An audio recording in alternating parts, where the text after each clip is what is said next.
Now, this month marks 1 year since the death of broadcaster Paul O'Grady. He was known for many things, of course, from his wit to his revolutionary drag persona, Lily Savage. And he had a passion for animals, especially rescue animals. He spent more than a decade documenting life at Battersea Dogs and Cats Home for his ITV series For the Love of Dogs. Since his passing, hundreds of thousands of pounds have been raised for animal charities in his honour, Battersea being one of those. And Tim is there for us this morning.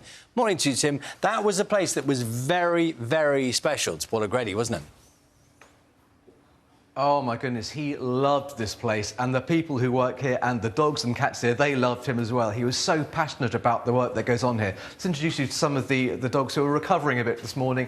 Bruno here is a Staffordshire Bull Terrier, has had a bit of surgery on his knee. He's chilling out this morning and taking in the what's on earth's going on. We've invaded their space this morning to see this. We've got Luna here, who's a crossbreed, having a bit of a snooze, just recovering again from a bit of surgery. And down here we have Dove, who is very, very cute and very intrigued by what is going on. Now, since Paul O'Grady's death, hundreds of thousands of pounds have been donated, and that money has made such a difference. It means that surgery, which maybe wouldn't have been possible for a lot of animals, is now possible. It's had such an impact, as I've been finding out. These are like poor little injured animals who've been dumped and they're unloved. And then, of course, the vets get hold of them and they're given loads of love and they get all the medicine and they get better. It's a Cinderella story. Paul O'Grady loved Battersea Dogs and Cats Home. He was an ambassador for the charity. And Frida, a Chihuahua, is about to benefit from the donations that poured in after his death. She came to us as a stray. We've noticed that when she walks, her back legs they're a little bit like a crab, so you sort of can't really straighten them out properly. We suspect she's been born with a very common problem in small dogs where their kneecaps slip off, stopping her from, I guess, being able to run and walk properly. It can be quite uncomfortable. Something like Frida's case in private practice may cost anywhere north of £5,000 to £10,000.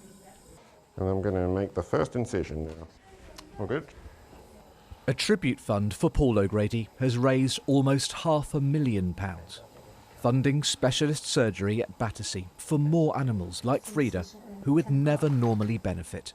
It's just so fantastic that the public have opened their hearts out. It will make such a difference to so many dogs out there.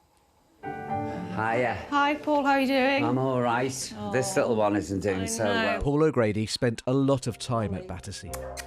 Where's that little girl? It was where he hosted 11 series of the ITV show For the Love of Dogs. He was just one of us. He was really here for the dogs, and he loved them so much, and it's just so easy to talk to.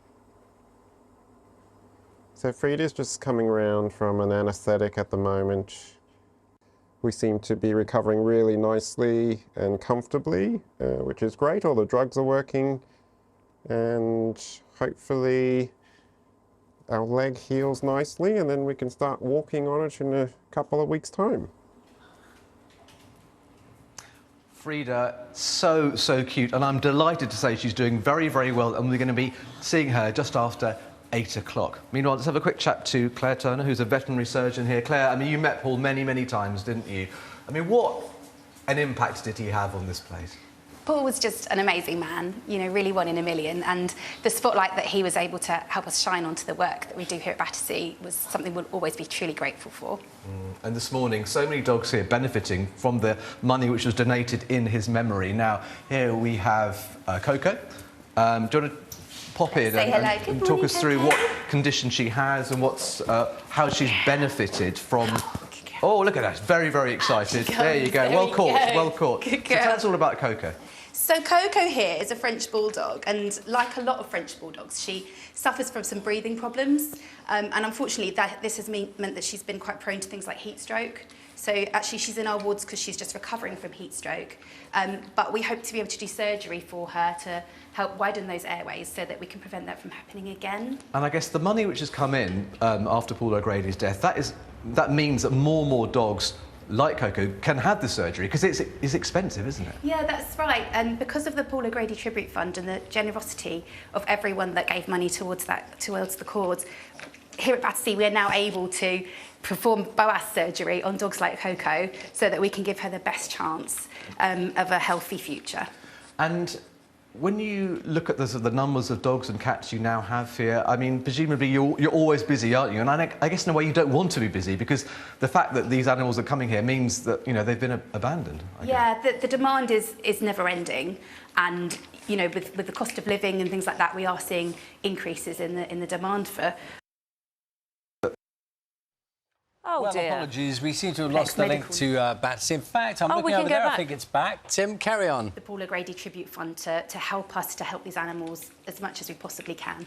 Cool. I think we've temporarily lost the signal, but I believe we're back now, so that's good. So Claire, just in terms of the future then, what kind of difference do you think it will make to more and more animals which come here? It's absolutely incredible to be able to make a difference for these animals. They are potentially at their most vulnerable point in life when they come to us, you know, and it is a chance for them to start again, get access to all that medical care that they so desperately need. And the fact that we're able to really go the extra mile for these animals is absolutely incredible. You must get so attached to them. I can see the way you're getting on with Coco. I mean, she's a beautiful animal, isn't she? She must be very hard to say goodbye to them when they get rehomed, which is what you want to happen. It is. It's bittersweet sometimes because, yeah, we can get attached. But, of course, we all know that what we're here for is to find them those loving homes that they deserve. So that's really the most rewarding part of the job. Any idea what the plans are for Coco? So once she's got over this episode, we are hoping to book her in for her airway surgery as soon as we can. And then it'll be a few days of recovery from that, just to make sure that she can breathe better. We'll reassess her, and then hopefully we'll find her a new home. Yeah, oh, it's so lovely to see, you know, the difference this money has made. What an amazing man he was. I mean, watching that show on ITV, he just loved the space, didn't he? That passion, just fantastic, I guess.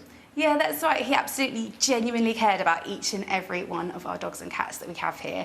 And he would quite often go and take one of them off for a walk. And he'd get really involved with things like, you know, hand rearing the puppies and kittens that we have.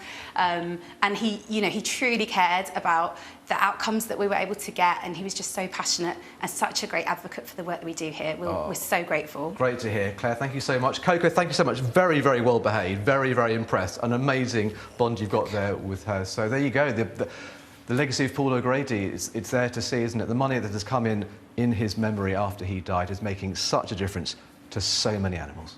Absolutely. And we get a morning of cute animals. And you, Tim. What a delight. Thanks. That was a bit awkward, wasn't it? Only for you.